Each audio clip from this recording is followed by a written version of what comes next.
madaxweynaha dowladda federaalka ee dalka Soomaaliya Xasan Sheekh Maxamuud ayaa magaalada Muqdisho waxa uu kaga gudoomay waraaqihii aqoonsiga danjireyaasha wadamada Thailand iyo Finland u fadhiyi doona wadanka Soomaaliya waxay noo faahfaahinaysaa warkaasi Saafi Cabdicasiis oo Muqdisho joogta.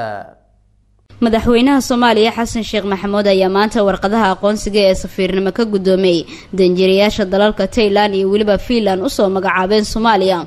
markii uu gudoomay warqadaha aqoonsiga kadib madaxweyne Xasan Sheekh Maxamuud ayaa waxa warbaahinta la hadlay afayeenka madaxtooyada Soomaaliya Daawud Awees isagoona sheegay in dawladda Finland ay dawladda Soomaaliya u ballan qaaday inay siinayso lacag gaaraysa 20,000 euro taasoo loogu talagalay in lagu horumariyo arrimaha bulshada. waxa uu sheegay in safiirada maanta madaxweyne Xasan Sheekh uu ka gudoomay warqadaha aqoonsiga ee safiirnimo ay dawladahooda ka caawin doonaan Soomaaliya dhinacyada ammaanka iyo waliba dhaqaalaha.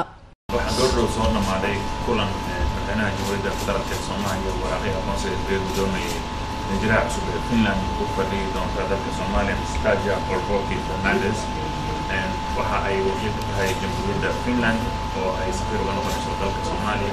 waraaqaha aqoonsiga iyo soo gaarsiisay madaxweynaha Dambaalna oo ay ka waday madaxweynaha dalkeeda oo madaxweynaha soo gaarsiiyay dowladda Finland ay ugu talagashay Soomaaliya mucaawino amaba lacag gaaraysa 20 milyan oo euro oo dhinaca horumarinta waxaa loogu talagalay barnaamijyada horumarinta ee adeegyada bulshada ee Soomaaliya. Saafi Cabdicasiis, Somali Cable, magaalada Muqdisho.